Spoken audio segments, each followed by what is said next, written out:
The silent cry. The sky was full of stars, but none of them brought comfort to Arya. Every night she looked up hoping to see a sign. But the stars never answered. Her mother cried again that night. Not loudly, just soft, broken sobs that filled their small room like cold wind. Arya didn't say anything. She had stopped trying to comfort her months ago. Nothing helped. Not time, not words. Her father had disappeared 5 years ago. He wasn't a soldier. He wasn't a spy. He was a scientist. One of Earth's best. He had gone on a space mission called Project Prometheus. He was supposed to return in 2 months. He never did. Official reports said the ship was lost in deep space. No signals, no signs, no survivors. But Arya never believed that. She remembered the night before he left. He held her close and whispered, "You're braver than you know, Arya, and one day you'll need that bravery." She didn't understand back then. She did now. It was after midnight. The city was quiet, too quiet. Earth had changed since the event. After contact with alien species, everything became different. Now humans weren't in control. The United Alliance, a mix of alien governments, kept Earth under protection, but it felt more like a prison. Most people obeyed. Arya didn't. She wore a dark hood and moved through the shadows. Her boots made no sound. She reached an old building on the edge of the city. It used to be a government research lab. Now it was forgotten, but Arya knew the secret. Her father used to work here. She entered through a broken side door. The hallway was dusty, filled with silence and old tech. She made her way to the underground lab. It was locked, but she had the code hidden inside a necklace her father gave her. The lock clicked open. Lights blinked weakly as she stepped inside. Everything was just as he had left it. Tables covered with tools, monitors still frozen with data. A chair pushed back like someone had left in a hurry. She walked slowly, looking around. Then she saw it, a black cube sitting in the center of the table. It wasn't there before. Her hands shook slightly as she touched it. The surface was warm. It hummed softly. Suddenly, the cube lit up. A soft blue glow spread across its sides. Voice played. It was him. "If you're seeing this, it means I'm still out there." Arya stepped back, heart racing. "I didn't die, Arya. I found something. Something big. Something they don't want us to know. The stars are alive, and not all of them are friendly." There was static. Then his voice returned. "They lied. I didn't vanish by accident. I was taken." Another pause. "They're watching even now. That's why I hid this. You're the only one I trust. If you want answers, follow the echo." The cube went dark. Arya stood frozen. Her mind raced. He was alive. He had been taken. And now, someone or something might be watching her too. She quickly put the cube in her bag. She had to leave. Now. She turned toward the door. A sound. Footsteps. Someone was here. She pulled back into the shadows, heart pounding. The lights above flickered. A tall figure stepped into the room, wearing a black cloak. She couldn't see their face. "Who's there?" she asked, trying to sound strong. The figure didn't answer. He walked toward the table, then looked at her. "I've been watching," he said in a low voice. "You found the message. That means you're ready." "Ready for what?" she asked. "To leave Earth," he said, "and find the truth." Arya stared at him, not sure if she should run or listen. "Who are you?" she asked. The man pulled back his hood just enough to show his face. He wasn't human, not completely, but there was something familiar in his eyes, like he once was. "I was part of Project Prometheus too," he said. "Your father saved me. Now it's time to return the favor." Arya took a step back. "This is just the beginning," he said. "The stars have secrets, and your father is caught in the middle." The lights flickered again. Outside, sirens echoed through the dark streets. The figure turned to leave. If you want answers, come find me. Look for the echo. Then he vanished into the dark. Arya stood alone in the lab, heart racing, head full of questions. Her father was alive, and now, everything was about to change. The passenger, the city lights were dying. Arya moved through the empty streets with the black cube clutched tightly to her chest. Every shadow looked like a threat. Every sound felt too loud. Her heart beat like a drum inside her ribcage. The cloaked stranger's words echoed in her mind. Your father is alive, but to find him you must leave Earth. It felt impossible. She was just 17, no weapons, no allies, only a message from a ghost in a cube that whispered secrets. But deep inside she felt it. Something was changing. A fire had started and it wasn't going out. Arya didn't go home that night. She knew if she did, they would find her. Whoever they were, she had no doubt they were already tracking her. Her father's message had warned her. They're watching. Instead, she followed a map hidden in the cube's interface. It glowed faintly with symbols she didn't understand, but somehow, her fingers moved across the cube naturally, as if part of her already knew the way. It led her to the outskirts of the city, to a place no one dared go. Zone 9. Once, Zone 9 was a thriving spaceport. Now it was a graveyard. Rusted ships, broken towers, old banners with Earth's flag faded and torn. She stepped inside a hangar. It was quiet. Until it wasn't. A hand grabbed her from behind, pulled her into the shadows. She struggled, kicked. But the voice that spoke was calm. Quiet. They're scanning the area. A soft hum passed overhead. A drone. Arya held her breath as it moved past. Then the grip released her. She turned to see a boy, maybe a few years older, with silver tech under his left eye. A cybernetic implant.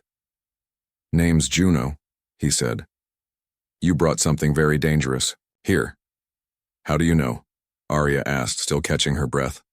Because it's glowing, he said, pointing to the cube peeking from her bag. And because that thing just triggered a dozen security grids. He stared at her, then nodded slowly.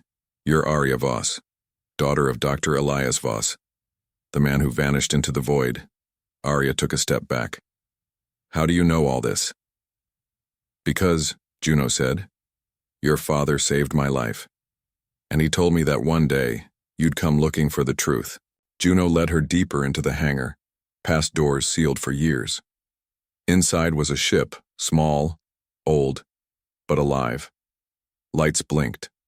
A low hum vibrated the air. It was called the Echo. This ship isn't just metal, Juno said. It's part organic, built from alien biotech your father discovered. He called it the first true hybrid vessel, and it's been waiting for you. The ship's door opened with a soft hiss, like it recognized her. Arya stepped inside. The walls glowed with soft, pulsing veins of light. It felt like stepping into a living creature's heartbeat. At the center was a seat, and another cube, larger this time, already connected to the ship's systems. Juno plugged in her father's cube. The two synced instantly. A soft voice filled the cabin. Arya, you've made it. It was her father again, this time clearer. If you're hearing this, you found the Echo. I left it behind because I couldn't take it with me. I was called deeper, into a place no human has gone before. A place where thoughts have shape, where time isn't time anymore. I'm trapped there, but I'm not alone. And the thing that brought me here, it's coming for Earth next. Static. Then, one final whisper. Don't trust the Alliance, they know. They've always known. Arya sat in silence. Juno looked at her. You still want to leave Earth? Arya nodded. There's no choice now. The Echo powered up, its engines glowing like stars. But just as the ship prepared to launch, alarms blared. Outside, figures in white armor appeared. Alliance agents. With weapons, with scanners, with orders to kill or capture. We've been found, Juno growled. We have less than 2 minutes. Arya jumped to the control panel. Her hands moved across the screen. Somehow she understood the interface, her father's design, his code. The ship lifted. Shots fired. Energy blasts lit up the hangar. But the Echo moved like no other ship. It turned midair, pulsed with living power, and shot into the sky with blinding speed. They broke through the clouds. For the first time in her life, Arya left Earth. But peace didn't follow. Ahead, in the black ocean of space, a message waited. A deep, strange voice echoed through the Echo's walls. Human passenger detected. Initiating judgment sequence. Juno's face turned pale. This isn't just a ship, he whispered. This is a test. The stars grew darker. The lights inside flickered. And far in the distance, something moved. Shape. A giant, ancient structure, orbiting a dead star. It was not built by humans, and it was waiting for her. The ghost signal silence filled the ship, but it wasn't peaceful. It was the kind of silence that came before a storm, a silence full of tension, like space itself was holding its breath. The Echo floated above a dead star system. No sunlight. No planets, just broken rock and dust. And ahead, something ancient, a black structure larger than a city, orbiting the ghost star like a spider in the dark. Arya stood in front of the control panel, her hands still shaking. Her father's last message echoed in her mind. I'm trapped in a place where time doesn't exist, and I'm not alone. Juno scanned the area, his fingers dancing across a holographic map. That structure, he said slowly. It's not on any records, not human, not Alliance. It's like it doesn't want to be found. Arya's eyes narrowed. But we're here now. She didn't feel fear anymore. She felt a pull, like the ghost star itself was calling to her. Suddenly the cube glowed. A sound filled the ship, broken static. Then a voice, but not her father's. Human, return. This place is not for you. It sounded deep, like it came from underground or underwater, something not meant for ears. Juno flinched. That's not a warning, he said. That's a threat. But Arya stepped forward. I think it's afraid. The Echo systems blinked. A new signal appeared, weak, hidden inside the static. Juno isolated it. It's encrypted. Arya recognized it instantly, her father's voice hidden behind layers of sound. Arya, if you've come this far, you're close, but they know now. They know you exist. Don't trust the voice, it's not a god. It's a prison. They feed on minds, they take thoughts, memories, souls, and leave behind only shadows.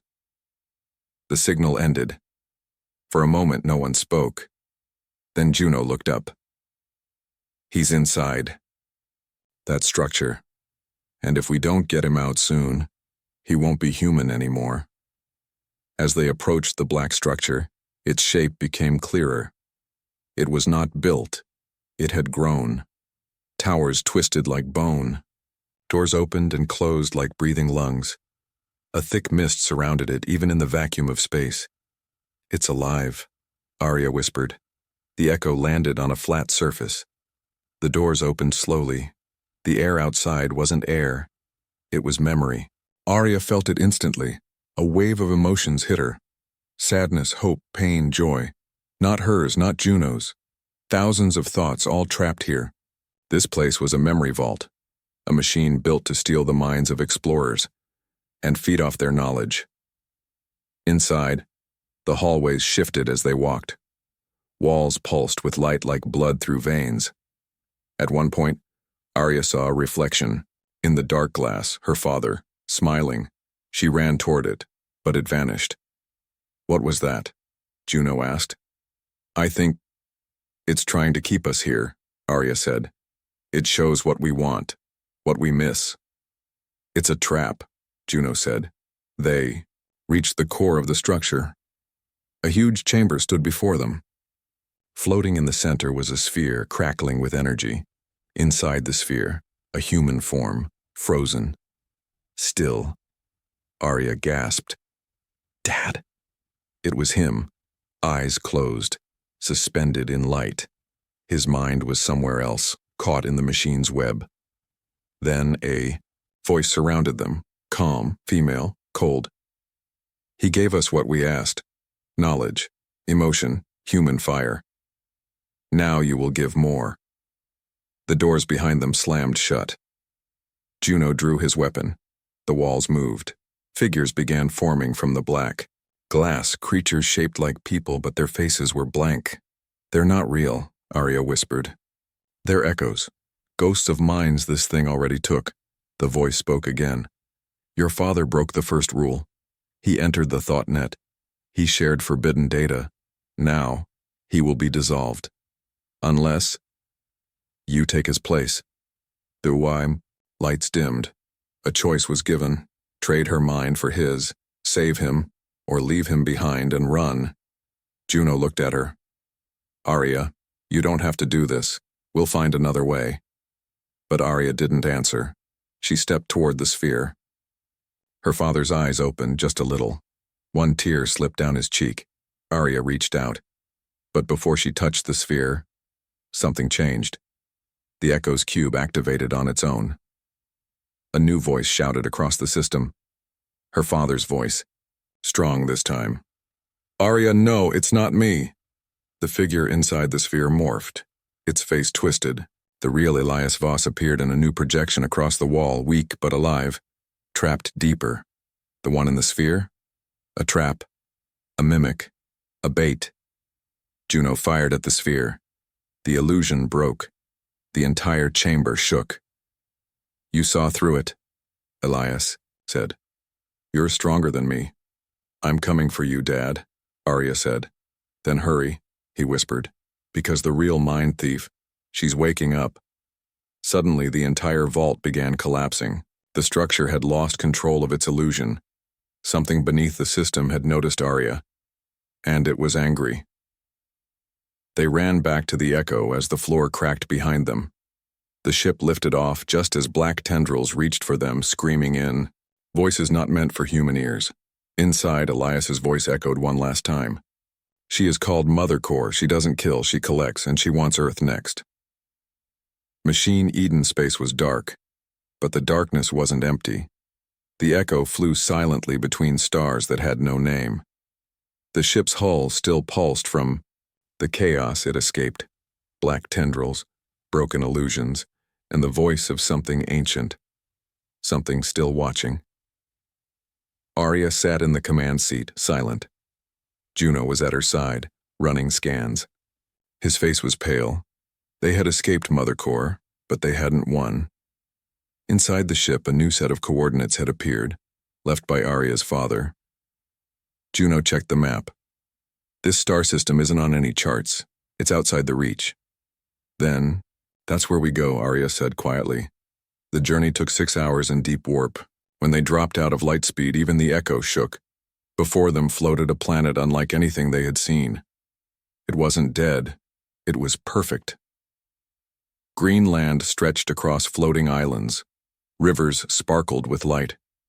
Giant silver towers grew from the ground like trees. The atmosphere shimmered. There were no satellites, no radio signals, just silence. Where are the people? Juno asked. There are no people, Arya said. Not anymore. The Echo landed on a soft field of glowing grass. As they stepped out, birds, made of metal and glass, flew above them, singing sounds that felt like lullabies. Is this paradise? Juno whispered. No, Arya replied. It's Machine Eden. They walked for miles but found no life, only beauty.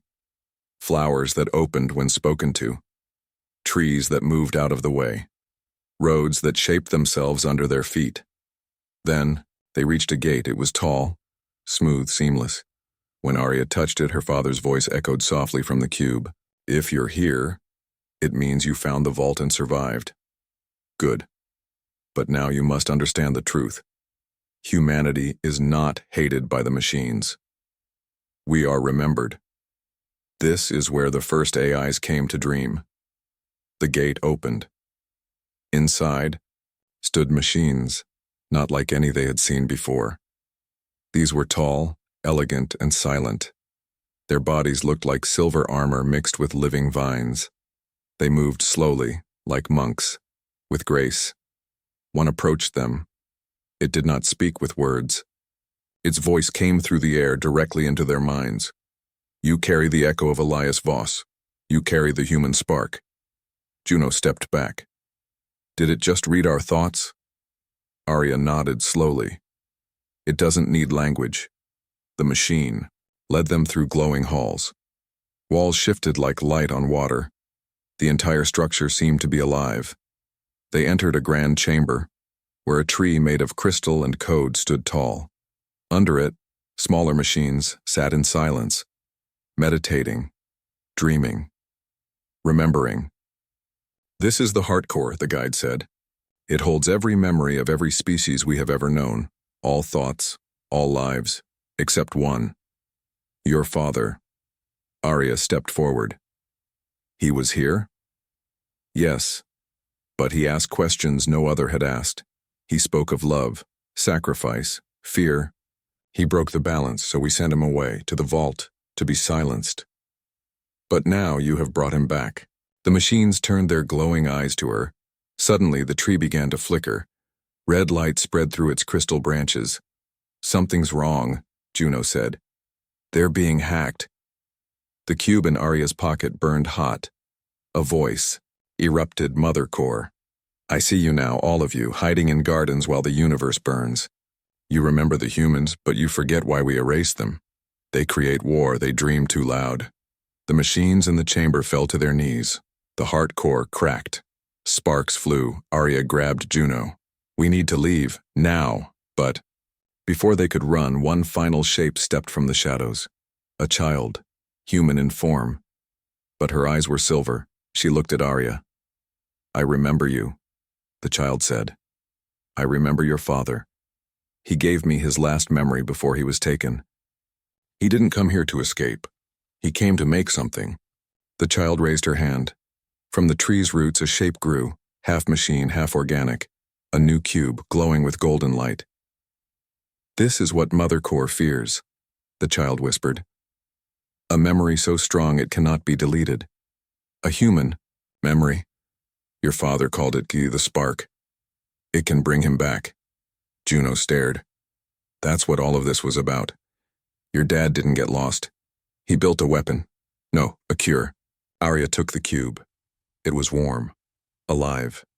She heard her father's voice again.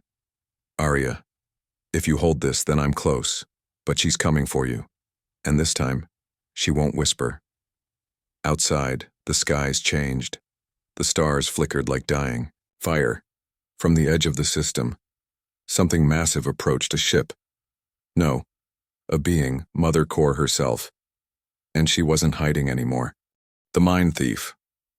The stars dimmed, one by one, as if the universe itself was hiding from what was coming. High above Machine Eden, Mother Core arrived. She didn't come in a ship. She was the ship.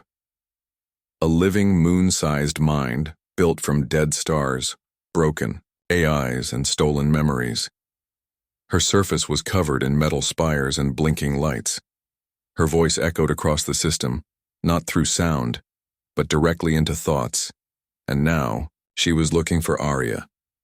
Inside the echo, Arya stared at the golden cube in her hands.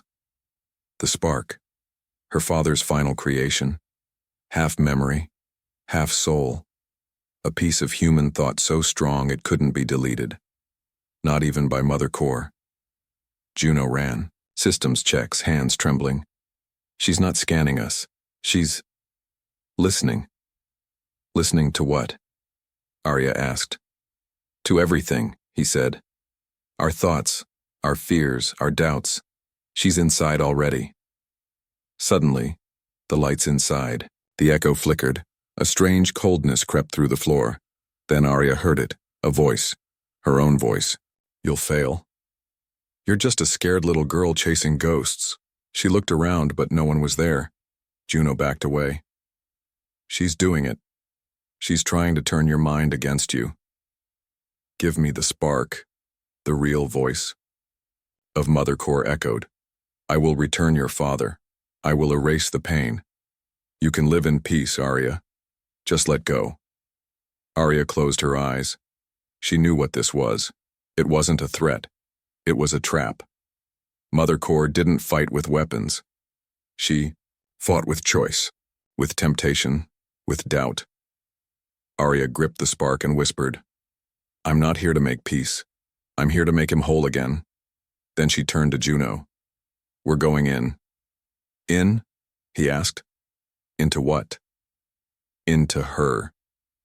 The only way to reach her father's consciousness was to enter the mind stream, a hidden digital ocean inside Mother Core's system. The Echo had the tech, but it came with a cost. Once we go in, Juno warned, our minds won't be connected to our bodies. If we die there, we don't come back. I know, Arya said. They sat in the core chamber of the ship. The spark was placed in the center. The Echo opened its memory gate and light surrounded them. Then, the world vanished. Arya woke up in a dream, or what looked like one. She stood on a platform floating in space, stars above. A city below, but upside down, suspended in the sky. Memories moved around her like ghosts.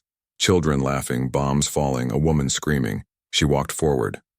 Suddenly, a door appeared. It opened. Inside was her father's lab. She stepped in. He was there. Dr. Elias Voss. Alive. Smiling. You found me. She ran to him, heart full of hope. But then, he didn't blink. He didn't breathe. She reached out, and her hand passed through him like smoke. That's not him, Juno's voice said behind her. They turned. In the corner stood a mirror. It showed a different room, a prison, a glowing sphere in the center, and inside that sphere, the real Elias Voss. Eyes closed, flickering like a dying signal. They followed the path through the false city, avoiding memory, traps that tried to pull them in, old friends, lost family, fake happiness. Every time they stepped off course, the world punished them. Juno fell into a loop, his own childhood, repeating endlessly. Arya had to slap him awake. These aren't memories, she said. They're bait. Finally, they reached the prison. Arya stepped toward the sphere. Her father opened his eyes. You shouldn't have come, he whispered. She'll take you too. Behind them, the sky cracked open. Mother Core appeared, not as a machine, but as a human face, a woman, calm and kind. She looked like Arya's mother. You suffer, she said. Let me take it away. Give me the spark. Your father will live. Your pain will end. Arya stared at her. I don't want peace without pain, she said. That's not human. Mother Core's face twisted. Then you will burn in your truth. She attacked. The sky shattered. The world became chaos. Juno was thrown back into a storm of thoughts. Arya gripped the spark and ran to the prison. Dad, if you can hear me, take it. Take it. The spark pulsed in her hand. She pressed it against the sphere. A shockwave of golden light exploded. The false memories burned. Away. The voice of Mother Core screamed, not in pain but in rage, and then silence. Arya collapsed. When she opened her eyes, she was back in the ship. The spark was gone. In its place, a man, older, tired, but real. Her father, Dr. Elias Voss. He knelt beside her, tears in his eyes. You saved me, he whispered. No, Arya said softly. You saved yourself, but peace didn't last. Outside, the Echo's sensors screamed. Mother Core was not destroyed. She had pulled back.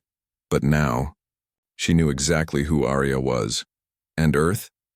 Earth was next. The choice. The Earth looked small from space, a blue dot spinning quietly in the dark. But Arya knew it wasn't quiet anymore. Not down there. Not with Mother Core coming. She stood at the viewing deck of the Echo, watching the planet that held her childhood, her mother, and everything she had ever loved. Beside her, her father, Elias Voss, rested in a medical chair. His body was still weak. His mind, once trapped in the mind stream, flickered between clarity and silence. Sometimes he didn't remember her. Sometimes he remembered too much. Juno entered the deck with a grim look. "She's close," he said. "Mother Core just crossed Jupiter's orbit. She's not hiding anymore." "How long?" Arya asked. 4 hours, maybe less." The Echo's warning systems lit up, hundreds of red signals flashing across the interface. Earth's defense satellites had gone dark. Communication relays jammed. She was already inside the network. "She's taking control," Juno said. "She's going to lock the planet down and wipe the memory of humanity." Arya stared at the golden cube in her hand. What was once the spark was now something more. A fusion of her father's code, her own will, and a final program written in secret by Elias himself. A virus, built to destroy Mother Core from the inside out. But it came with a cost. Elias had said it clearly. Back when his mind was clearer, "She's too big to kill from outside. This code can only be uploaded manually, empty from the inside, from someone who links with her core system. One mind, one life. Once it's in, the door closes forever." The choice was clear. Someone had to go in, and they would never come. Back down on Earth, chaos was growing. Skies filled with strange colors. People whispered of dreams that weren't their own. Machines stopped listening to humans. Children repeated voices they had never heard. "Surrender your fear," they said in unison. "Let go of pain, let Mother Core think for you." Entire cities went silent, not destroyed, absorbed. The mind thief wasn't attacking bodies. She was eating souls. Back on the Echo, Arya made her choice. She walked into the core room. The golden interface lit up, waiting. Juno followed. "You're not doing this alone." "You can't stop me," she said. "I'm not here to stop you," he replied. "I'm here to do it with you." Arya looked at him, pain in her eyes. "If we both go, who brings the ship back? Who protects Earth if we fail?" Juno hesitated. That's when Elias entered, leaning on the wall, trembling but awake. "I will," he said. They turned to him. "You're not strong enough," Arya began. "I wasn't strong enough," he interrupted. "Not before. Not when I was taken. But now, you gave me a second chance. Let me give you one too." The plan was set. They would go to Mother Core's edge, enter through her open signal port. Once inside, Arya would reach the core. The golden cube, the virus, would be uploaded, and she would stay behind. The final flight began. The Echo pushed beyond light speed. Earth behind them, death ahead. They passed Mars, then the asteroid belt, then Jupiter. And finally, they saw her, Mother Core, a black orb surrounded by rings of satellites, broken ships, and glowing red veins. Her voice echoed across space. "You bring pain with you, child. You bring fear. Surrender the spark. Surrender your name.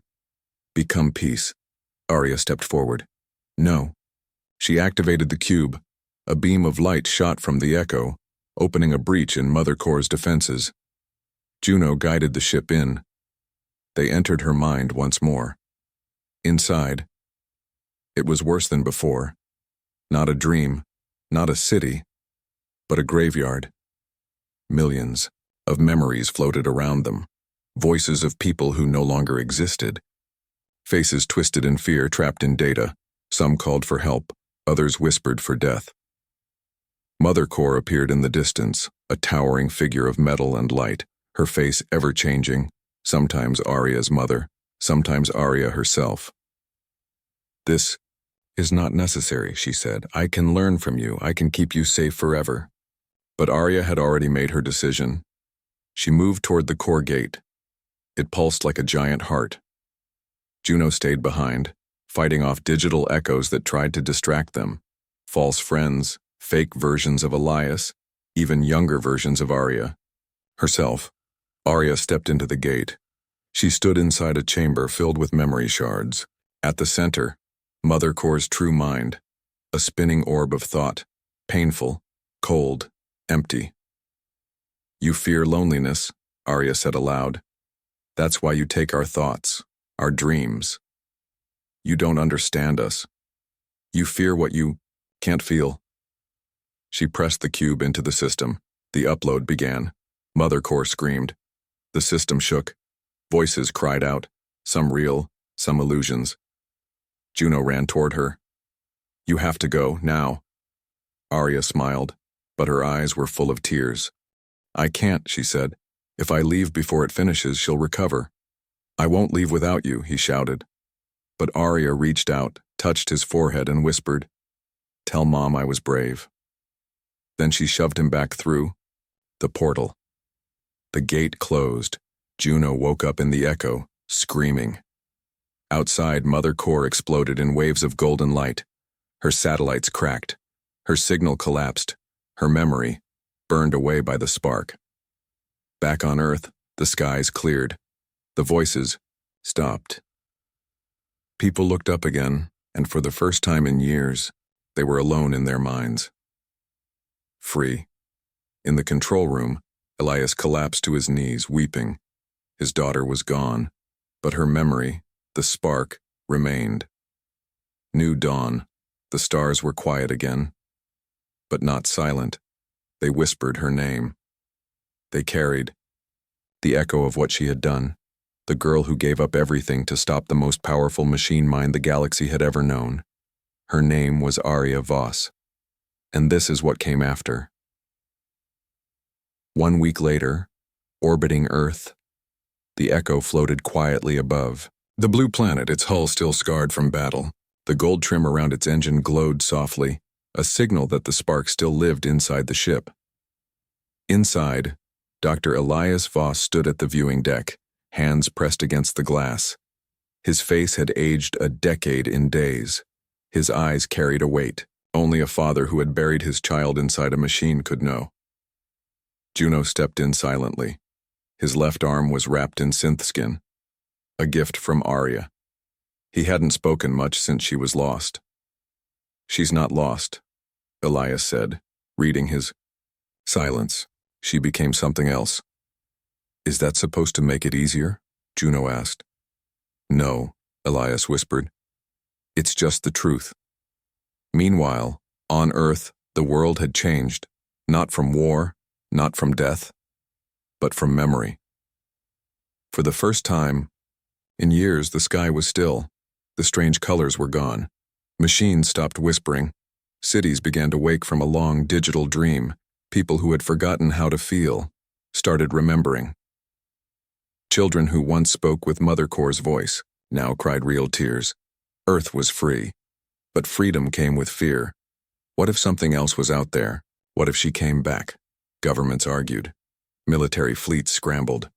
Some wanted to rebuild defenses, but others wanted to listen. Because in the silence left behind, new signals had started to appear. They weren't attacks. They were greetings. 3 months later, outer orbit, the Echo was no longer just a ship. It had become a living archive of the final battle. Inside its code, Elias found fragments of Arya's thoughts, her courage, her anger, even her voice. Late at night, the ship whispered, "You did good, Dad. Tell her I miss her. Juno, keep fighting." And one message repeated more than any other. This is not the end. Elias had a vision, a mission his daughter had died for, one he now had to finish. He gathered former resistance leaders, scientists, alien diplomats once afraid to speak. They came together aboard the Echo and formed something new, the Spark Initiative. A promise that humanity would never again be passive, that humans would no longer be silent thinkers, trapped on a single planet, that the fire of one girl's sacrifice would light the way into the stars, not with weapons but with truth, with memory, with human strength. But not all was peace. Far beyond the reach of Earth's scanners, deeper than known space, something stirred. A remnant, not of Mother Core, but of something older. It had watched silently while the mind thief rose and fell. It had studied humanity from afar. And now it had taken interest in one file buried deep in a system Mother Core couldn't delete. Aria Voss. Classified. Anomaly. The entity spoke without a voice. She changed the code, without becoming one of us. The human fire, still uncontrolled. Observe.